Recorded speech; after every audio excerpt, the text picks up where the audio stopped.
है Shivani. I hope शायद आप मुझे जज करो। वन ऑफ माई को एक्टर फ्रॉम अस्मिता थिएटर। नमस्ते, कैसे हैं आप?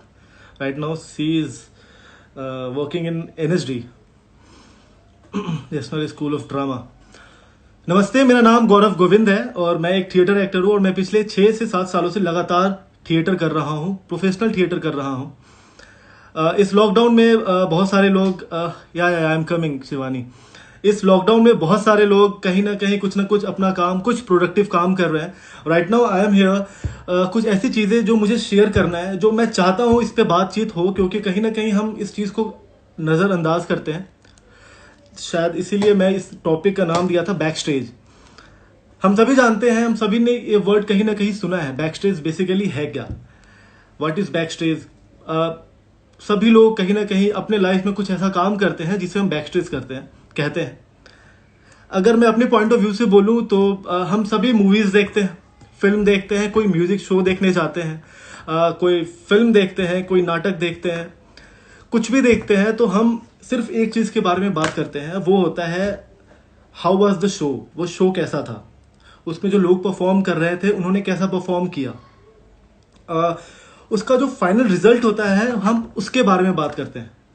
लेकिन हम एक चीज जो होता है उसको शायद हम उसके बारे में हम बिल्कुल भी बातचीत नहीं करते, वो होता है बैक स्टेज। हम सभी जानते हैं कि हर एक इवेंट, हर एक चीज के पीछे कुछ ऐसे लोग हैं जो पीछे रह के काम करते हैं। वो कभी दिखते नहीं।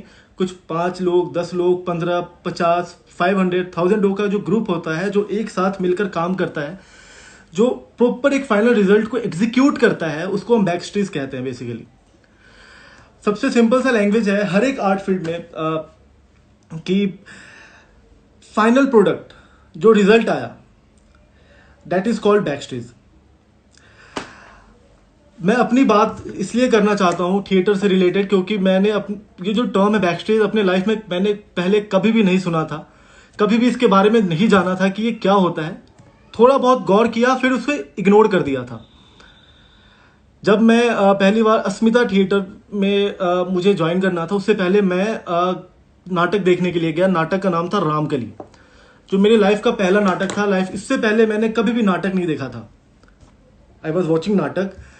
उस पूरे नाटक में बहुत अलग अलग सीन्स हुए, अलग अलग सॉन्ग्स थे, कोरस में बहुत सारे प्रॉपर्टीज का यूज किया गया था। मैं सरप्राइज, टोटली शॉक्ड कि अब चलते पूरे नाटक में सीन चेंज हो रहा है और मुझे पता तक नहीं चल रहा है। एक्टर सामने है, फिर ये सारी सीन्स कैसे बदल गए, और वो भी लाइव। फिल्म की बात करें तो बहुत सारी चीजों पे अलग अलग स्टेप पे काम होता है, लेकिन नाटक के अंदर हर एक चीज बदल जाना बिना किसी को पता चले, this is more than important कि हम उसे रियलाइज कर पाए। और as an actor point of view, पहला एक्सपीरियंस मेरे लिए सबसे जो अट्रैक्टिव था नाटक में कि वो सारी चीजें कैसे हुई। तब मैं जाना कि बैक स्टेज मतलब क्या होता है, कि जो सेट के पीछे जो लोग सेट चेंज करते हैं, that is called back stage. तब दैट टाइम, बिकॉज उस टाइम मैं एक एक्टर था, एक्टर नहीं था, आई एम सो सॉरी, मैं उस time as an audience point of view से देख रहा था। Then after I join theatre, मैंने थिएटर करना शुरू किया। देन आफ्टर आई रियलाइज्ड कि बैक स्टेज मतलब सिर्फ वो नहीं कि जो स्टेज के पीछे हो रहा हो, जो हम देख रहे हैं सेट चेंज हो रहा हो। इसमें बहुत सारे ऐसे एक्टिविटीज हैं जो बैक स्टेज को बहुत बड़ा और वाइडर एस्पेक्ट्स देता है।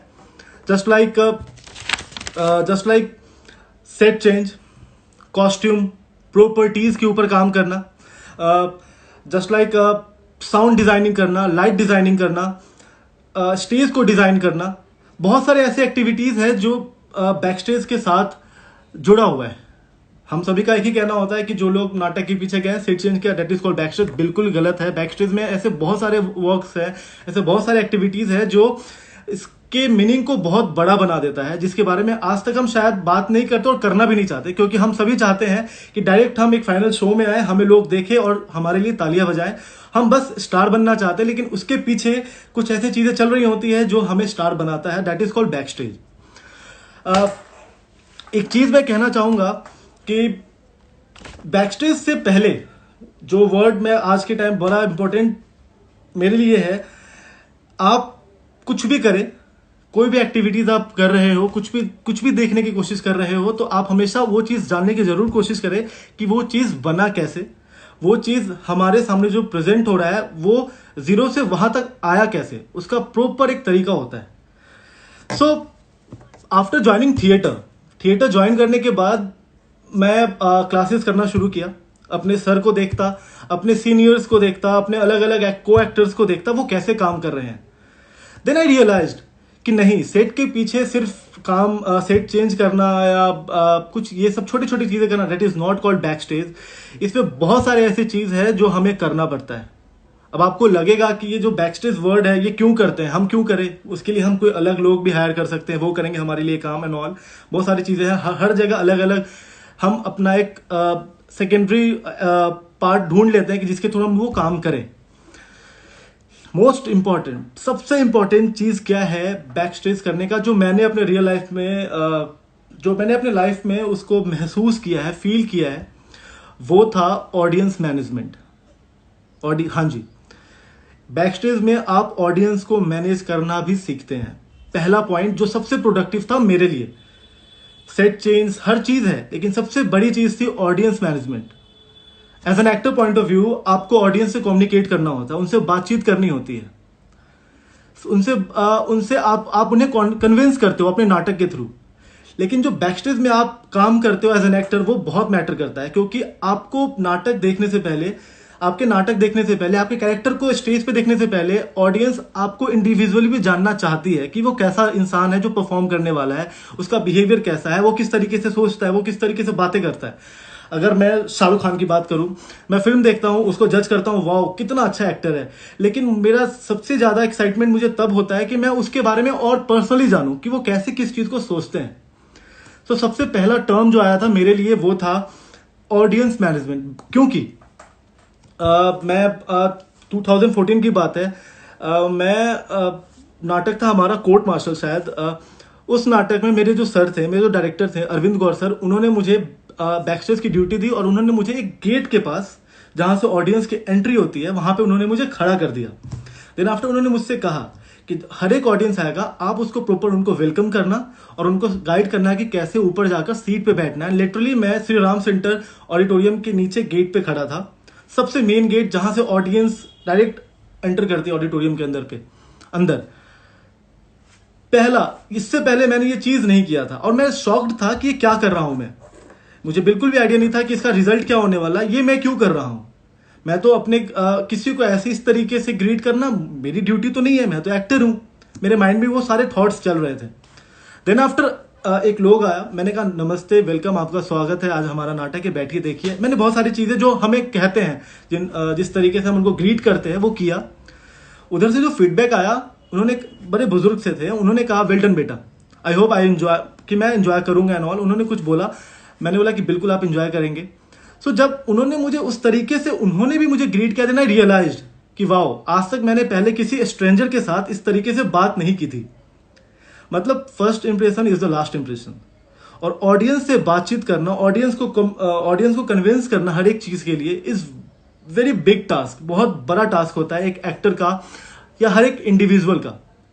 सो बैकस्टेज करने का सबसे बेटर और सबसे बेनिफिट जो मुझे लगा वो था ऑडियंस मैनेजमेंट करना सीखना। एक एक्टर को अपने ऑडियंस, नाटक से पहले या नाटक के बाद बातचीत करने का, उनके अंदर जो इंटरेस्ट है उसको और डबल करने का बहुत जरूरी होता है कि आप उनके इंटरेस्ट को बढ़ाओ। क्योंकि एक हम सुपरस्टार नहीं है कि हमें कोई लोग हमारे फेस को देखने आ रहा है, हम बस एक ह्यूमन है, हम एक एक्टर है जो एक छोटे से बाउंड्री के अंदर नाटक कर रहे हैं, और वो जो लोग आ रहे हैं वो हमें पहली बार देख रहे हैं। तो इट्स आवर ड्यूटी कि हम उन्हें नाटक में कैसे उनको एक्साइटेड कर दे कि वो पूरा नाटक बैठकर आराम से देखें। तो पहली चीज थी ऑडियंस मैनेजमेंट। उसमें बहुत सारी चीजें होती हैं, आप ऑडियंस को कैसे अंदर लाते हैं, कैसे उन्हें बैठाते हैं, कैसे उन्हें कन्विंस करते हैं, बहुत सारी चीजें ऑडियंस को हमें समझाना होता है नाटक से पहले या नाटक के टाइम, कि आप अपने फोन ऑफ कर लो, आपको अपने फोन साइलेंट करना है, अगर आप नाटक के बीच में कहीं जा रहे हो तो किस तरीके से निकलना है ताकि उन्हें बुरा ना लगे, उन्हें बुरा फील ना हो। बहुत सारी चीजें हमारे माइंड में चल रहा होता है। ये सारी चीजों के साथ हम सब ये सोचते हैं कि यार हम ये काम क्यों करें, लेकिन आपको शायद पता होना चाहिए कि जब आप ऑडियंस से डायरेक्टली पब्लिक में बातचीत करते हैं तो आपका एक स्किल डेवलप हो जाता है, जो कहीं ना कहीं एक एक्टर को स्टार्टिंग एज में उस पर काम करने की बहुत ज़रूरत होती है, ताकि आप जब स्टेज पे चढ़ो तो आपको पता हो कि आपके सामने जो ऑडियंस बैठी है उन्हें किस तरीके से कन्विंस करना है। तो सबसे पहला और मेजर पार्ट था मेरे लिए बैक स्टेज का, वो था ऑडियंस मैनेजमेंट। उसके बाद बैक स्टेज में मैंने जैसे कहा कि सेट चेंज भी होता है। अब सेट चेंज की जो बात मैं कर रहा हूं, बैक स्टेज में क्या इंपॉर्टेंट है सेट चेंज का, मैं आपको बताऊं। Set change is the major part. Back stage वाले लोग कभी सामने आकर काम नहीं करते, वो धीरे धीरे स्टेप बाय स्टेप सामने आते हैं, जब उन्हें मौका मिलता है वो परफॉर्म करते हैं, लेकिन उनका भी रोल उतना ही इंपॉर्टेंट है जितने उनके सीनियर्स एक्टर्स का होता है।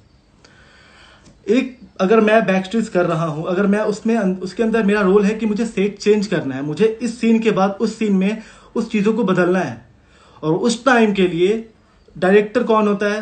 मैं खुद होता हूं, खुद के लिए, क्योंकि मेरी रिस्पॉन्सिबिलिटी होती है कि मैं किस तरीके से वो चीज को चेंज करूं बिना ऑडियंस को पता चले। और ये सबसे बड़ा टास्क होता है किसी भी एक्टर के लिए, किसी भी इंसान के लिए, कि आप उस चीज को उस टाइम किस तरीके से परफॉर्म कर रहे हो, इम्प्रोवाइज कैसे कर रहे हो। सेकेंड चीज जो हम बैक स्टेज में करते हैं, कॉस्ट्यूम डिजाइन। हम खुद से डिजाइन करते हैं, खुद से हर चीज करते हैं। तो इसका एक ही एस्पेक्ट होता है कि एंड रिजल्ट, आपकी जो क्वालिटी है, इंडिविजुअल जो ग्रोथ है, वो अलग अलग डायरेक्शन में होना शुरू हो जाता है। मुझे पता है बैक स्टेज, बहुत सारे लोग बैक स्टेज करना बिल्कुल नहीं चाहते, बट आपको पता होना चाहिए कि अगर आप बैक स्टेज कर रहे हो तो कहीं ना कहीं आप वर्चुअली अपने आप को एक बेहतर एक्टर बनाने के रास्ते पे ला रहे हो। आपका माइंड उस तरीके से सोचना शुरू कर देता है जिस तरीके से एक एक्टर को सोचना चाहिए। क्योंकि हम जब एक्टिंग करने जाए तो सिर्फ एक्टिंग के साथ बहुत सारी ऐसी चीजें परफॉर्म करना होता है जिससे हमारे जो माइंड के जो सेल्स होते हैं वो बहुत ज्यादा एक्टिव होते हैं, और हम जो सोच भी नहीं पाते उससे ज्यादा सोचना शुरू कर देते हैं। मीन्स वॉट कि एक साथ आप अलग अलग टास्क परफॉर्म कर रहे हो, नाटक भी करना है, आपका सीन भी आने वाला है, आपको बैक स्टेज में आपको सेट चेंज भी करना है, आपको दूसरों को कॉस्ट्यूम में हेल्प भी करना है, आपने दूसरों का मेकअप भी करना है। बहुत सारी ऐसी एक्टिविटीज है जो आपको एक साथ परफॉर्म करना होता है। अगर आपको लगता है कि आप ये सारे परफॉर्म कर रहे हो, इट मीन्स व्हाट कि आप कहीं ना कहीं अपने ऊपर वर्चुअली काम कर रहे हो, जो आने वाले टाइम में आपका जो रिजल्ट होगा वो पता भी नहीं चलेगा कि आपने उस टास्क को कैसे परफॉर्म किया बेसिकली। अब आई बात, बैक स्टेज में एक टर्म आता है, हम जैसे एक्टर्स परफॉर्म करते हैं, आज के टाइम में हम करना चाहते हैं, वो होता है प्ले एडवर्टीजमेंट। प्ले एडवर्टीजमेंट में बहुत सारे एस्पेक्ट है, जिसमें आप फ्लेक्स बनाते हो, जिसमें आप पोस्टर्स बनाते हो, जिसमें आप बैनर्स लगाते हो अलग अलग लोकेशन पे जाकर। वो काम भी हमें खुद करना होता है। हम सब जानते हैं कि थिएटर के अंदर उतना ज़्यादा वो एक्सपोजर नहीं है, उतना वो फंड नहीं है कि आपके लिए कोई बंदा काम करे, और उतना पैसा नहीं है कि आप किसी को हायर करो अपने काम के लिए।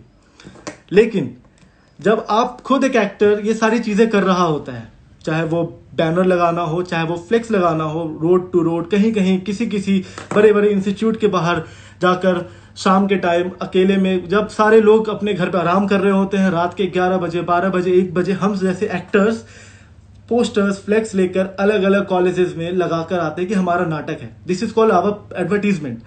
और हमें फिजिकली एडवर्टीजमेंट करना होता है। हम जब सबसे पहला चीज होता है शर्म। एक एक्टर को जब शर्माता है ना, तो वो शायद खुल नहीं पाता। तो शायद यही पहला स्टेप है बैक स्टेज में। और हमारे जो टीचर वही कहते हैं कि हमेशा कुछ भी करो, कोई भी एक्टिविटी करो, कुछ भी आगे एक्टर बनना है तो सबसे पहले 0 लेवल से स्टार्ट करो। 0 means what, that is called back stage. हम सभी लोग 1 साल, 2 साल, 3 साल थिएटर करने के बाद बैक स्टेज से दूर भागने लगते हैं। हमें लगता है कि नहीं, ये काम हमारे लिए नहीं है। बट आपको पता होना चाहिए कि यही छोटे छोटे एक्टिविटीज आपको कहीं ना कहीं इतना डेवलप कर देता है, आपके क्वालिटी को इतना डेवलप करता है, जो शायद आपको पूरे भीड़ से अलग शो करेगा। अब रही बात एडवर्टीजमेंट की, हम स्लिप्स बांटने जाते हैं, अलग अलग शोज हो रहे होते हैं, उसके गेट के आगे हम खड़े हो जाते हैं। देन आफ्टर ऑडियंस आती है, हम उन्हें अपने स्लिप्स देते हैं कि प्लीज आप हमारा आइए, नाटक देखिए। This is also the part of acting. आप आने वाले लोगों को कैसे कन्विंस करते हो, कैसे आप उनसे बातचीत करते हो, आप जब किसी अजनबी से बात करते हो किस तरीके से समझाते हो, आप हर एक चीज पे बहुत होश रहकर काम करते हो। और दिस टाइम आप इतने ज्यादा जागरूक होते हो कि आपको पता होता है कि आप क्या बोल रहे हो. So this is the first step of any actor, any performer, कि वो होश में रहे. और होश में रहने के लिए बैक स्टेज करना बहुत जरूरी है. मैं लोगों का कहना है कि बैक स्टेज बहुत आसान है, बिल्कुल भी आसान नहीं है. क्योंकि बैक स्टेज वाले जो लोग होते हैं उन्हें एक बार में बहुत सारे एक्टिविटीज खुद करना होता है, और सबसे पहली चीज खुद से इम्प्रोवाइज करना होता है. There is a term called improvisation in theatre. सभी लोग जानते हैं, जितने भी थिएटर के एक्टर हैं या बाकी जो थिएटर से बाहर के लोग हैं वो भी जानते हैं इम्प्रोवाइजेशन मतलब क्या होता है. कि दैट टाइम आपको खुद से कुछ नया डेवलप करना है, जो जिसकी वजह से आप उस टास्क को परफॉर्म कर पाओ. अब रही बात, मैं अपनी एग्जांपल दूं, हमारा एक नाटक था श्रीराम सेंटर में. देन आफ्टर वहां से हमारा एक नाटक था कॉलेज में. आधे घंटे का जर्नी था. We have to shift our sets from one place to another. अब आप सोचो, हमारे पास आधे घंटे में चेंज करना है लोकेशन को, हमें परफॉर्म करना है अगली जगह जाकर, और वहां पे ऑडियंस हमारा वेट कर रही है. हम प्रोफेशनल लोग हैं, हमें कैसे करना है we have no idea. But that time we backstage workers, we are workers as an actor, we backstage actors, हम एक काम करते हैं कि हम खुद से अपने टेक्निक्स को डेवलप करते हैं कि हम किस तरीके से उस टास्क को परफॉर्म करें, और वो चैलेंज लेते हैं. सो बैकस्टेज वाले जितने लोग होते हैं ना, जितने एक्टर्स होते हैं, वो सारे चैलेंजिंग होते हैं. उनको पता होता है कि वो किस तरीके से चैलेंज लेकर उसको परफॉर्म करते हैं, और उसका रिजल्ट क्या होता है मैं आपको बताऊं. उसका रिजल्ट होता है कि आपके अंदर एक क्वालिटी डेवलप हो जाता है किसी भी टास्क को यूनिक वे में परफॉर्म करने का. वो खुद का टेक्निक होता है जो आपको बाकी लोगों से अलग दिखाता है, अलग दर्शाता है. जब आप अप स्टेज में आप काम करोगे तो आप उनसे थोड़ा अलग दिखोगे, थोड़ा उनसे दिखेगा कि हाँ, इस इंसान ने उस टास्क को दूसरे तरीके से करा. तो इंस्टिंक्ट का यूज करना, इंस्टिंक्ट को डेवलप करना is a very important thing in theatre, very important thing. अब मैं एक बात बताऊं जो बहुत ही जरूरी है हमारे बैकस्टेज में, बहुत ही जरूरी है. वो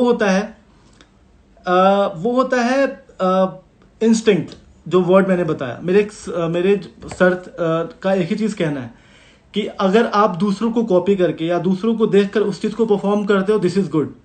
लेकिन उसका क्या, जो आप खुद से उस टास्क को परफॉर्म कर सकते थे. खुद से करने का मतलब कि आपको वही काम आप कैसे करते. हम जैसे लोग पहले कॉपी करते हैं, देखते हैं, दिन आफ्टर धीरे धीरे प्रैक्टिस के बाद अपने चीजों को लाना शुरू करते हैं. वही चीज है कि हमें किसी भी तरीके से अपने इंस्टिंक्ट को डेवलप करना है, ताकि हर एक सिचुएशन पे, हर एक पॉइंट पे अपने पर्सनल चीज लाइक अपने कोई भी टास्क कर रहे हैं कि उसको हम किस तरीके से बेहतर तरीके से परफॉर्म कर लें, वो हमारे हाथ में. अब जैसे मैं बात करूं, हमारा एक नाटक था एहसास. It's a solo play by Kakoli Gaur ma'am. वो मेरी टीचर रह चुकी है अस्मिता थिएटर में, और वो नाटक था हमारा आईटीओ में. मैं आपको बताऊं कि बेसिक इंस्टिंक्ट कैसे काम करता है, किस तरीके से आपको बैकस्टेज आपकी क्वालिटी को डेवलप करता है. पहली एग्जांपल मैं आपको दे रहा हूं. नाटक था 7 बजे का. 6:30 बजे हमें पता चला कि हमारे पास नाटक में एक प्रॉप था ब्लैक कपड़ों का, बहुत बड़ा. मुझे ब्लैक कपड़ा यूज करना था. 1 सेकेंड.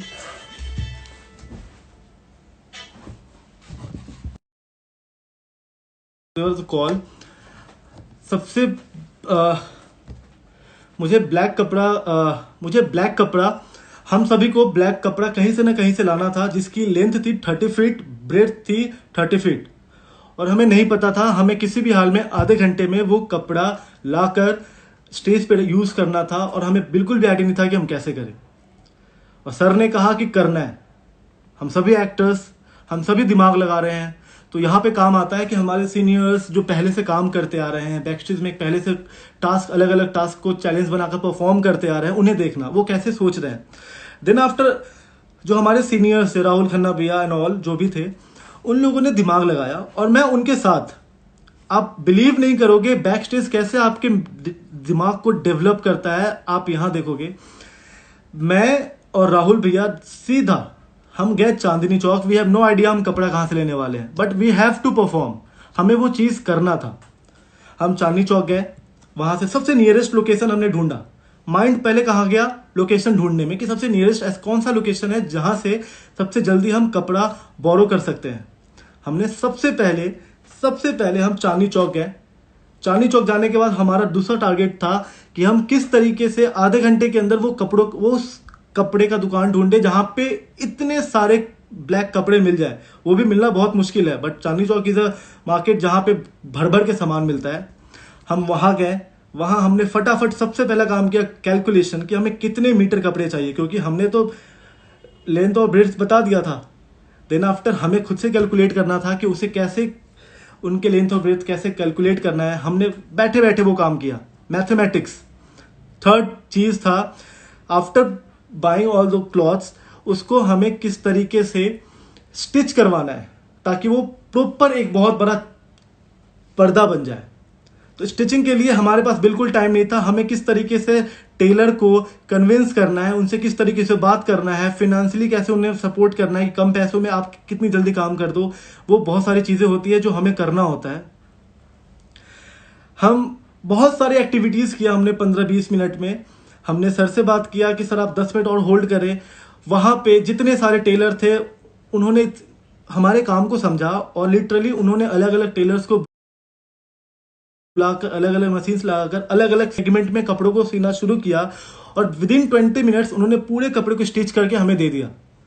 हमें नहीं पता था कि हम आधे घंटे में 30 फीट लंबा और 30 फीट चौड़ा काला कपड़ा कैसे अरेंज करने वाले हैं, और हमने उस चीज को परफॉर्म किया और ये हमारा टास्क था। हम बैक स्टेज में काम कर रहे थे। सो आप सोचो, उसमें मैनेजमेंट करना, कैलकुलेशन करना, बहुत सारी ऐसी एक्टिविटीज थी जो हमने परफॉर्म किया था।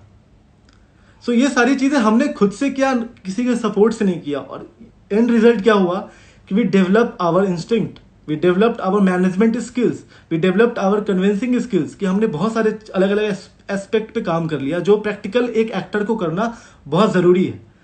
बैकस्टेज सिर्फ छोटा सा एस्पेक्ट नहीं है, वो आपको कुछ भी करवा सकता है। वो आपके प्योर पूरे सोल के ऊपर काम करता है, पूरे माइंड के ऊपर काम करता है, हर एक चीज को रिफाइन करता है अगर आप बैकस्टेज सही तरीके से कर रहे हो। एक चीज मैं कहूंगा बैकस्टेज के बारे में कि बैकस्टेज ना इट्स अ फ्यूल जनरेटर। अगर मुझे एक्टर बनना है तो मुझे बैकस्टेज फ्यूल जनरेटर का काम करता है। वो एक ऐसा ईंधन है जिसको हमेशा जलता रहता है और उसको हमेशा जला कर रखना होता है ताकि जब जो आप परफॉर्म कर रहे हो उसमें पूरा आपकी शिद्दत दिखे। अगर आप बैकस्टेज बहुत तरीके से, बहुत जेन्युइनली, बहुत शिद्दत से कर रहे हो, इट मीन्स व्हाट कि you are very much dedicated. बहुत सारे लोग होते हैं जो इग्नोर करते हैं, उन्हें लगता है कि बैकस्टेज करना इज लाइक हम ये काम करने नहीं आए हैं, हम तो सिर्फ एक्टिंग करने आए हैं। तो शायद वो एक्टिंग पे काम कर ले, मैं उनको मना नहीं कर रहा हूँ, वो बहुत अच्छा काम कर लेंगे, बिल्कुल अच्छा काम करेंगे, लेकिन एंड में क्या होगा ना कि शायद कहीं ना कहीं कुछ नॉलेज, कुछ चीजें हैं जो वो छूट जाएगी उनसे, जो एक बंदा बैकस्टेज करते हुए सीख लेता है। तो मैं ये नहीं कह रहा हूं कि आप बैकस्टेज ही करो, बैकस्टेज करना is very important for every individual. वो किस चीज में कहाँ उसको डेवलप कर सकता है। फॉर मी, मैंने बताया ना, ऑडियंस मैनेजमेंट करना उसने मुझे सिखाया, ऑडियंस से बात करना सिखाया। उसने मुझे एक छोटे से टाइम पीरियड में किसी भी काम को किस तरीके से सॉल्व करना है, उस पर कितना भरोसा करके काम करना है, उस पर कॉन्फिडेंस देना सिखाया बैकस्टेज। मैं रही बात, मैं अलग अलग दिल्ली की स्कूल्स में भी एज अ ड्रामेटिक्स टीचर काम करता हूँ। वहाँ पे स्कूल्स के अलग अलग बच्चों को क्लासेस लेता हूँ, उन्हें थिएटर करवाता हूँ। तो शायद आपको मैं बताऊं कि थिएटर क्लास लेना या थिएटर ट्रेनिंग देने में बहुत बड़ी चीज़ क्या होती है कि जब आप अपने किसी भी बच्चों के साथ काम कर रहे हैं तो उन्हें कन्विंस करना कि वो काम सही है। और वो अगर मैं किसी बुक से पढ़कर सिखाऊं तो उतना इफेक्टिव नहीं होगा। सो बैकस्टेज किया हुआ काम आपको पर्सनल लाइफ में इतना एक्सपर्ट बनाता है, जीरो लेवल से इतना एक्सपर्ट बनाता है कि जब आप एग्जीक्यूट करते हो कहीं भी, किसी भी स्टेज पे, कहीं भी, किसी भी प्लेटफॉर्म पे, वो बहुत ही ज्यादा कन्विंसिंग होता है और प्रैक्टिकली प्रूव्ड होता है कि हाँ ये एक सही तरीका होता है, क्योंकि कहीं ना कहीं हमने उस तरीके को, उस वे को यूज किया हुआ है। एक एग्जाम्पल मैं और बताना चाहूंगा। मैं एक प्ले डायरेक्ट कर रहा था, सिरी फोर्ट में नाटक था हमारा। उस नाटक में आई वॉज अ डायरेक्टर। पूरे बैकस्टेज का काम देखो कैसे होता है। आई वॉज अ डायरेक्टर, मुझे बिल्कुल भी आइडिया नहीं था कि मैं ये काम कैसे करूंगा। पिछले 3-4 साल 5 साल से मैं लगातार थिएटर कर रहा था, लगातार बैकस्टेज कर रहा था, थिएटर के अंदर अलग अलग एक्टिविटीज लगातार कर रहा था। मैं जब वहां पे मैंने नाटक डायरेक्ट किया, दिन आफ्टर मुझे रियलाइज हुआ कि यार इस नाटक में मैं अकेला कैसे करूं। इसमें बहुत सारी चीजें हैं जो सामने वाले एक्टर्स स्टेज पे हैं वो नहीं कर पाएंगे, और बाकी परफॉर्म करने वाले लोग नहीं थे, बैकस्टेज की टीम नहीं थी मेरे पास, सारे स्टेज पे थे और सारे नॉन एक्टर्स थे। मुझे लाइट करना है, मुझे साउंड करना है, मुझे पीछे जाकर सेट चेंज करना है, मुझे पीछे जाकर अलग अलग एक्टर्स को याद करवाना है कि अब आपका सीन आने वाला है, क्योंकि वो प्रोफेशनल एक्टर नहीं थे। देन आफ्टर रियलाइज कि आपको मतलब इतनी भागम दौड़ थी उस चीज के अंदर, कभी मैं लाइट रूम में होता तो कभी मैं बैक स्टेज में होता, कभी मैं एक्टर्स को धक्का देकर अंदर भेज रहा होता, कभी मैं सेट लगा रहा होता, कभी मैं ऑडियंस जो आ रही है उनसे प्यार से बात कर आपको उनको शांत करवा रहा होता चलते नाटक में। मतलब एक साथ 4-5 काम करना, एक साथ डायरेक्शन, लाइटिंग, साउंड, ऑडियंस को बैठाना, ऑडियंस को कन्विंस शांत रखना, पीछे एक्टर्स की तू मैं को शांत करना, सेट चेंज करना, बहुत सारी चीजें एक साथ करना। अब मुझे अकेला करना पड़ा था और मुझे पता है कि मैं पूरे इस अराउंड 1.5 घंटे का नाटक था, पूरे 1.5 घंटे में मैं पूरा गीला हो गया था और एंड रिजल्ट वाज वाओ। और मुझे इतना कॉन्फिडेंट फील हुआ कि मैंने अकेला हर एक चीज को संभाला और एग्जीक्यूट किया और ऑडियंस को वो इतना अच्छा लगा। इनफैक्ट सभी ने मेरे सारे एफर्ट्स को देखा। मैंने ये सारी चीजें मैं सिर्फ एक्टिंग करता तो नहीं कर पाता। कहीं ना कहीं मेरे पिछले 3-4 साल 5 साल का लगातार वो हार्डवर्क था, वो हार्डवर्क बैक स्टेज में जो मैंने किया था वो था जो मैंने एक साथ 4 या 5 काम एग्जीक्यूट किया एक साथ। दिस इज अमेजिंग, बहुत ही अमेजिंग चीज है ये, बहुत ही अमेजिंग चीज है। बेसिकली बैक स्टेज जो टर्म है ना, वो बैकबोन ऑफ एवरी इवेंट, किसी भी इवेंट का वो एक बैकबोन है, वो रीढ़ की हड्डी है। अगर आपका बैकबोन बहुत स्ट्रांग है आप कुछ भी आराम से फेस कर सकते हो। अगर आपका बैक स्टेज बहुत स्ट्रांग है आप बहुत आराम से उस चीज को संभाल कर परफॉर्म कर सकते हो with your own growth. This is the main point जो मैं आपसे डिस्कस करना चाहता था। एक चीज और, लोगों को लगता है बैक स्टेज करना मतलब छोटा काम, कि नहीं हम क्यों करें ये काम, बैक स्टेज हमें नहीं करना, बहुत छोटा काम है, मैं क्यों करूं, मैं इस चीज के लिए नहीं बनाऊं। लेकिन आपको पता होना चाहिए बैक स्टेज अपने आप में एक डायरेक्टर होता है और अपने आप में एक परफॉर्मर होता है, जो खुद से डायरेक्ट करता है, खुद से परफॉर्म करता है। क्योंकि उस टाइम उसको बताने के लिए ना डायरेक्टर होता है जो लाइट रूम में बैठे होते हैं वो अगर आपको समझाते हैं, ना एक्टर्स बताता है, वो अपने अकॉर्डिंग उस पूरे नाटक को देख रहा होता है पीठ के पीछे, अपने अकॉर्डिंग हर एक चीज को एग्जीक्यूट करने की कोशिश कर रहा होता है। So if you are doing backstage in any event, in theater, in film, in music event, in dance event, it means what कि you are doing your own work। वो आपका खुद का काम होता है। जब तक एक बैकस्टेज उस चीज को अपना नहीं मानेगा वो परफॉर्म नहीं कर सकता। फॉर मी, मेरे लिए वो मेरा परफॉर्मेंस होता है कि मुझे उस सेट को उस प्रॉपर जगह पे प्रॉपर एंगल में रखना है ताकि उस पर प्रॉपर लाइट आए और प्रॉपर एक्टर यूज कर पाए और एक्टर कंफ्यूज ना हो। तो आप सोच रहे हो कि आपको अकेला कितने सारे एक्टर्स के माइंड के साथ चलना होता है बिना बात किए, बिना आई कांटेक्ट के, बस उनके बिहेवियर को, उनके एक्टिविटी को देखकर हमें परफॉर्म करना होता है। तो it's not a easy task कि आपको लगे कि मैं बैक स्टेज बहुत आराम से कर सकता हूं। बिल्कुल भी इजी टास्क नहीं, बिल्कुल भी इजी टास्क नहीं। One more thing I just want to express positive aspects of back stage. सबसे पॉजिटिव एस्पेक्ट क्या है? It gives you ultimate power of things management. Ultimate power, unique style में आपको अलग अलग चीजों को मैनेज करने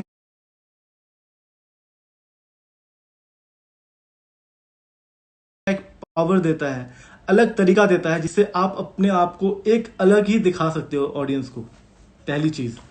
दूसरी चीज,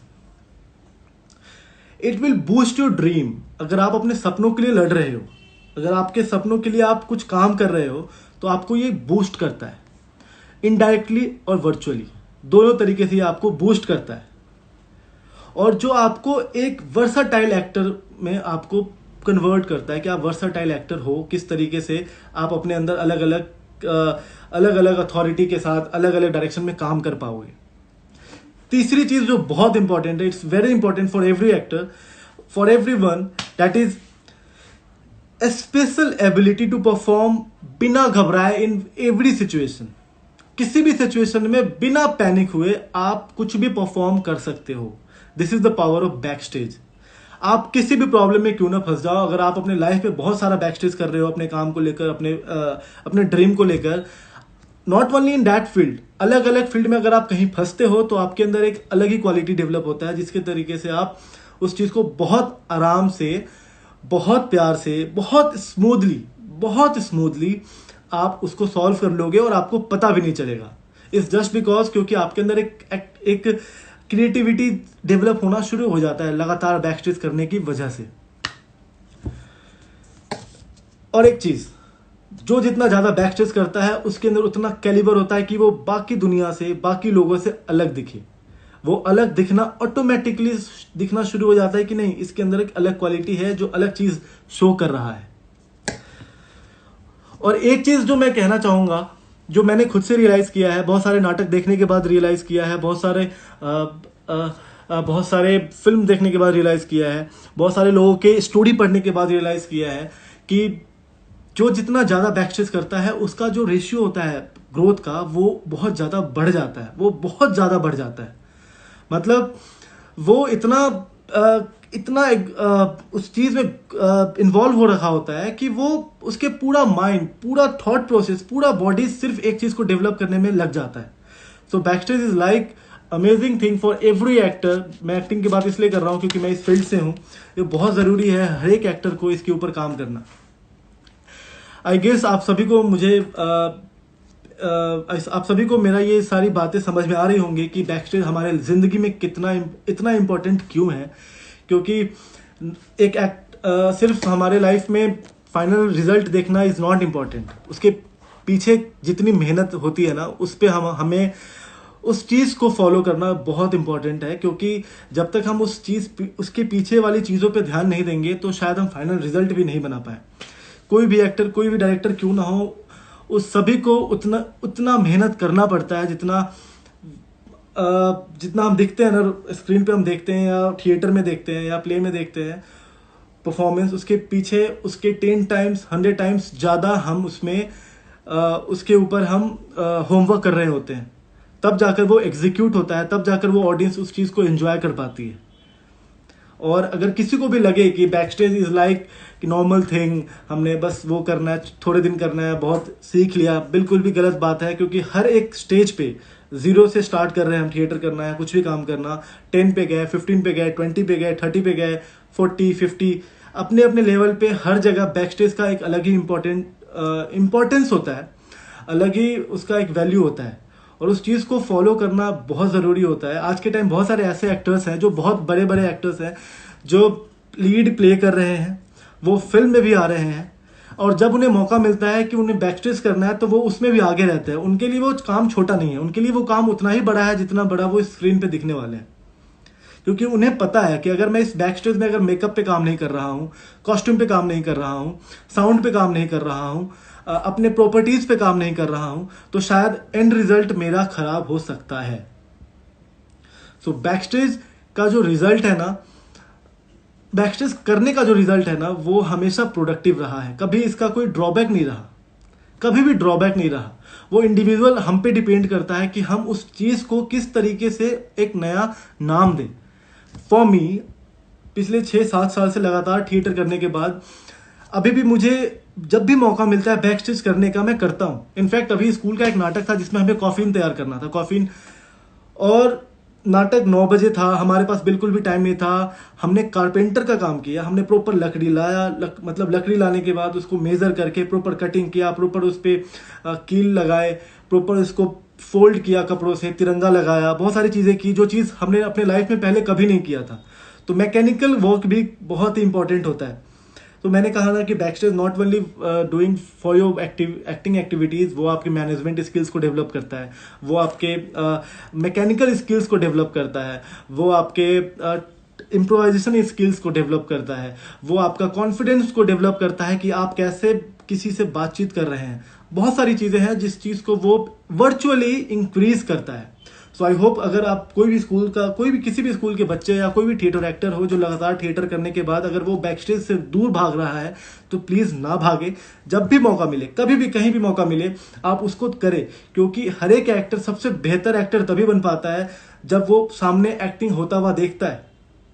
और बैकस्टेज में सबसे बढ़िया रिजल्ट, सबसे बढ़िया जर्नी वही होता है बैकस्टेज वालों का कि हम नाटक को अपनी आंखों से देखते हैं और जीते हैं। हम नाटक में रहते भी हैं और नहीं भी रहते, हम पीछे रहते हैं, हम फिर भी उसको जीते हैं और सामने देखते हैं और परफॉर्म, हर एक चीज, एवरी कॉर्नर, हर एक कॉर्नर को हम जीते हैं। वहां पे हर एक कॉर्नर स्टेज का वो हमारा हो जाता है। सो जो लर्निंग प्रोसेस होता है बैकस्टेज करने के टाइम, वो सबसे ज्यादा इंपॉर्टेंट होता है, सबसे ज्यादा इफेक्टिव होता है। बेसिकली सबसे ज्यादा इफेक्टिव होता है लर्निंग प्रोसेस जब भी आप बैकस्टेज करते हो। क्योंकि बैकस्टेज के टाइम बैकस्टेज के टाइम आप मतलब आपके माइंड में ये भी चल रहा होता है कि डायरेक्टर क्या चाहता है, एक्टर क्या चाहता है, मुझे क्या परफॉर्म करना है। अगर कुछ गलत हो गया, चलते नाटक में कोई सीन आगे पीछे हो गया, कोई सेट बच गया, देन आफ्टर आपके पास कोई नहीं होता, वो आपको खुद से करना होता है कि बिना ऑडियंस को पता लगे कि हमने मिस्टेक किया है, आपको उसको ओवरकम करना है, आपको उस चीज को कवर अप करना है और उस चीज को इम्प्रोवाइज करना है जो चीज शायद ना डायरेक्टर जानता है ना एक्टर जानता है, वो सिर्फ आपको पता है, वो भी नहीं पता आप कैसे करोगे। तो बैकस्टेज एक ऐसे स्किल देता है, एक ऐसा क्रिएटिविटी लेवल बढ़ाता है जो शायद कोई और तरीका नहीं हो, ना बुक्स में पढ़ने से बढ़ सकता है, ना मूवीज देखने से बढ़ सकता है। वो आपको प्रैक्टिकली उस चीज में इन्वॉल्व होने के करने के बाद ही बढ़ पाएगा। तो आपको पता होना चाहिए कि जितनी लर्निंग आप बैकस्टेज में करोगे, शायद उतनी लर्निंग आप ऑन स्टेज नहीं कर पाओगे। और मेरे सर जो अरविंद गौर सर हैं, उनका एक ही सबसे बड़ा रूल है, वो इसमें वो भी जज कर लेते हैं कि कौन सा एक्टर किस लेवल तक कितना मेहनत करना चाहता है। मैंने ये चीज ऑब्जर्व किया, हमें पता चल जाता है कि कौन से लोग कितने इन्वॉल्व है। अगर उसके अंदर प्रॉपर जुनून है ना एक्टर बनने का, प्रॉपर पागलपन है उसे परफॉर्म करने का, उसके अंदर बेस्ट देने का, वो भूखा प्यासा भाग दौड़ करे हुए कुछ भी कर सकता है, कुछ भी कर सकता है। मैं अपनी सीनियर्स की बात करूं, हम जब भी स्कूल्स में नाटक करते हैं, देन आफ्टर हम वो सारी रिस्पॉन्सिबिलिटी हमारी होती है, कॉस्ट्यूम से लेकर, प्रॉपर्टीज से लेकर, सेट से लेकर, और हम प्रॉपर सुबह से लेकर रात तक भाग दौड़ कर रहे होते हैं, क्योंकि हमें पता है एंड में हमें ही करना है ये सारा काम। और हम जब वो कर लेते हैं, जब वो रिजल्ट होता है, जब वो नाटक प्ले हो जाता है, देन आफ्टर वी रियलाइज कि वाओ, हमने सच में बहुत अच्छा काम किया है। और इसके पीछे हमने किसी की मदद भी नहीं ली, हमने किसी का कॉपी भी नहीं किया, वो सारा हमारा बेसिक इंस्टिंक्ट जो हमारे माइंड के थ्रू होता है, और वो हमारा रियल होता है, और वो बहुत ही प्योर होता है। तो आई होप कि आपको रियलाइज हो रहा होगा कि जो मैं बात कर रहा हूँ ये सिर्फ थिएटर में नहीं है, वो हमारे रियल लाइफ में भी बहुत मैटर करता है, बहुत मैटर करता है। मैं आपको एग्जांपल सेट करके बता सकता हूँ। अभी कुछ दिनों पहले कोई मुझे बहुत बड़ा एक टास्क था जो मुझे परफॉर्म करना था, एक्टिंग नहीं था, मुझे स्टेज शो नहीं करना था, वो मेरा इंडिविजुअल पर्सनल लेवल का काम था, और मैं बहुत घबराया हुआ था। लेकिन वो काम भी पूरा हुआ। कैसे हुआ मुझे नहीं पता था, शायद वो मेरा बैकस्टेज वर्क जो मैंने अपने थिएटर जर्नी में पिछले 5-6 साल 7 साल से लगातार करता आ रहा हूँ, जिसकी वजह से माइंड अपने आप उस चीज़ को सॉल्व करना शुरू कर देता है और वो परफॉर्म हो जाता है। सो कभी भी कहीं भी आपको मौका मिले कि आपको परफॉर्म करना है, स्टेज पे मौका नहीं मिल रहा है, आप बैकस्टेज में पार्ट लेने की कोशिश करें, क्योंकि आपको वो इतना सिखाएगा, इतनी लर्निंग देगा, एक अलग ही तरीके की एक्टिंग क्लास देगा जो शायद कोई बुक, कोई टीचर नहीं सिखा सकता, जो आपको एक बैकस्टेज सिखाता है, जिसमें आप खुद के टीचर होते हो, खुद से डायरेक्टर भी होते हो, खुद से परफॉर्मर भी होते हो, और खुद से इंटरटेनर भी होते हो, ऑडियंस भी होते हो। और देन आफ्टर सम टाइम जब आपको इस खुद के जो वर्किंग एक्सपीरियंस बैकस्टेज का जो आपको रिजल्ट देना शुरू करता है, वो बहुत फ्रूटफुल होता है। ऐसे बहुत सारे लोग हैं जो आज के टाइम वो बैकस्टेज करने के लिए मिस करते हैं कि यार मैं अभी भी मिस कर रहा हूँ। ऐसे है बहुत सारे एक्टर्स जो अभी भी, जिनको मौका मिल जाए वो करने की कोशिश करेंगे, क्योंकि उन्हें पता है, क्योंकि उन्हें और डेवलप करना है। और every single task in backstage gives you amazing power. अलग अलग डिफरेंट जोन में आप बहुत ही अच्छे तरीके से काम कर पाएंगे। वैसे बहुत सारे यहाँ पे एक्टर्स हैं जो मुझे लाइव देख रहे हैं, बहुत सारे लोग हैं, बहुत सारे स्टूडेंट हैं। अगर आप कुछ शेयर करना चाहें कि आपने अपने लाइफ में बैकस्टेज करने के बाद क्या ग्रो किया खुद के अंदर, क्या चीज़ें थी जिसने आपको बहुत ज़्यादा हेल्प किया बैकस्टेज, आप प्लीज़ यहाँ पे शेयर कर सकते हैं। If you want to join me live to talk, आप प्लीज़ मुझे फ्रेंड रिक्वेस्ट भेज सकते हैं, आप मुझसे बात कर सकते हैं लाइव, बैकस्टेज की इंपॉर्टेंस और आपके अंदर वो क्या चीज़ें थी जो बदला। तो इट्स वेरी इंपॉर्टेंट कि आप उस चीज़ को कैसे परफॉर्म कर रहे हैं, कैसे आपने उस चीज़ को जिया है। अगर आप शेयर करना चाहें तो आप प्लीज़ यहाँ पे आप डाल सकते हैं। बाकी सारे ऑडियंस जो भी है, मैं इस पूरे वीडियो को दोबारा पोस्ट कर दूंगा, वो आप पढ़ेंगे। फिल्म मेकिंग, आलोक मौर्य कह रहे हैं film making. If you don't mind Alok, if you join me, आप अगर मुझे ज्वाइन कर सकते हैं इंस्टा लाइव पे तो प्लीज़ आप ज्वाइन कर लो, इफ़ इट इज़ पॉसिबल, ताकि आप शायद कुछ ज़्यादा आप समझा पाओ ऑडियंस को। मैं वेट कर रहा हूँ, कोई ना कोई ज्वाइन जरूर करना चाहेगा। देयर इज अ बॉय, अच्छा Saumil, I just wait Saumil, I am joining you, wait, okay sure, 2 minute. Alok, if you please send me the request, then after I will join Saumil. So it's very important, क्योंकि जो आलोक मौर्य ही is one of the good actor of Asmita theatre group, जो पिछले 7 साल 8 साल से लगातार काम कर रहा है, वो मेरे ही बैच का है और अमेजिंग वर्क वो खुद से ही काम करता है। Sir I have requested, yes Saumil मैं तुम्हें ज्वाइन कर रहा हूँ, एक बार ये आलोक को ज्वाइन कर लो, then after I will join you, okay.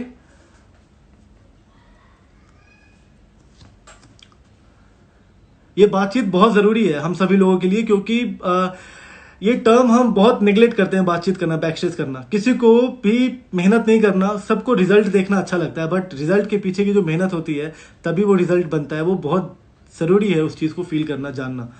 So I hope आलोक मुझे भेजेगा अभी रिक्वेस्ट। हाँ, wait wait wait for a second, Alok आ चुका हुआ है। हाँ सौमिल मैं तुम्हें ऐड करूंगा, बस एक बार आलोक आ जाए।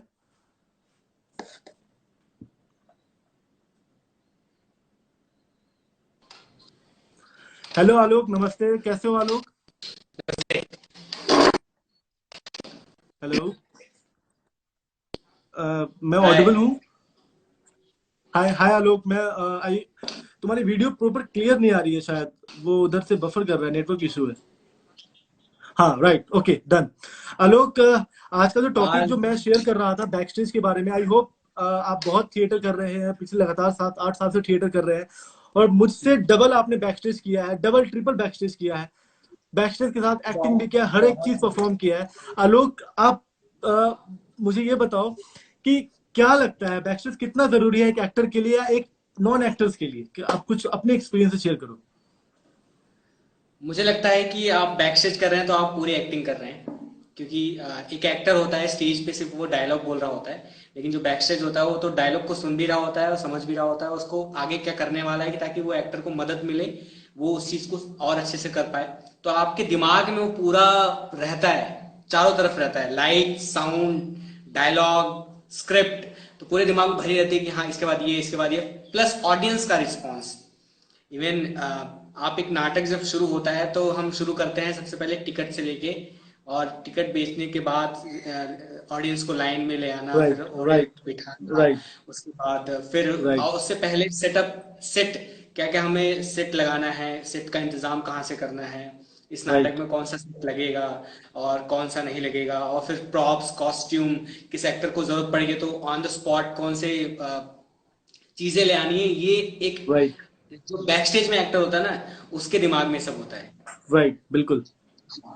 तो फिर वो आप वो चीजें, अगर आप इन फ्यूचर आपके एक्टिंग के बाद फिल्म मेकिंग में जाना है तो वहाँ चीजें और ज्यादा काम आने वाली है।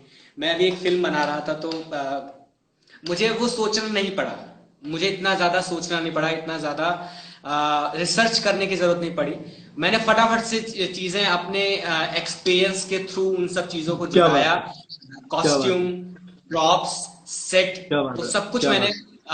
अपने आसपास से थे। और अस्मिता में जो हमने बैकस्टेज सीखा है वो और कहीं सीखने को नहीं मिलेगा, बशर्ते क्योंकि आप अपने एग्री सीमित संसाधनों से सेट का एग्री इस्तेमाल कैसे करते हैं वो अस्मिता ही एग्री सिखा सकता है। एग्री क्योंकि कोई एग्री बड़ा बहुत तामझाम नहीं करना है अपने सेट में। आपके एग्री। पास जो सीमित संसाधन है उन्हीं सीमित संसाधनों को आप अपने नाटक में इस्तेमाल करिए और नाटक करिए और दर्शकों क्या तक बात है, नाटक पहुंचाइए। क्या ये बात है। तो स्टेज वाली बात रही। हमने स्ट्रीट प्ले में उससे ज्यादा महारत हासिल की है, कि मतलब स्ट्रीट प्ले का जो बैक स्टेज होता है वो बहुत ज्यादा हार्ड वर्किंग होता है, कि ओके, ऑडियंस को मैनेज करना, कि कोई ऑडियंस बोल ना दे, कुछ क्या बोलेगी तो बात है, आपको कैसे कंट्रोल करना है, कोई क्या पुलिस आ बात गई है, वहां पे तो आप पुलिस को कैसे कंट्रोल करते हैं। क्या बात है, फिर बिल्कुल। भीड़ इकट्ठा है उस पूरे नाटक को देखे और उसके बाद सवाल जवाब करे, वो भी चीजें। और सबसे बड़ी बात होती है कि ऑडियंस को ग्रैब करना, एक जगह इकट्ठा करना। हम गली गली जाते हैं और मतलब डफली बजाते बजाते आओ आओ नाटक देखो, फिर वो सैकड़ों लोग जुटते हैं, उसके बाद वो जुटना और फिर वो नाटक परफॉर्म करके दिखाना, ये टफ टास्क है। तो ये जो मैनेजमेंट हमने थिएटर से सीखा है, बैक स्टेज से सीखा है, वो एक एक्टर, हम एक्टिंग भी करते हैं और प्लस बैक स्टेज भी करते हैं, दोनों करते हैं। तो ये कहीं और नहीं मिलने वाला है अस्मिता के तो अलावा, मुझे जहां तक लगता मैं एक चीज आलोक आपसे पूछूंगा कि ये तो एक है। एक्टर हाँ। पॉइंट ऑफ व्यू से हो गया कि हमें बहुत सारा हेल्प हो जाता है फिल्म मेकिंग से लेकर हर एक चीज में।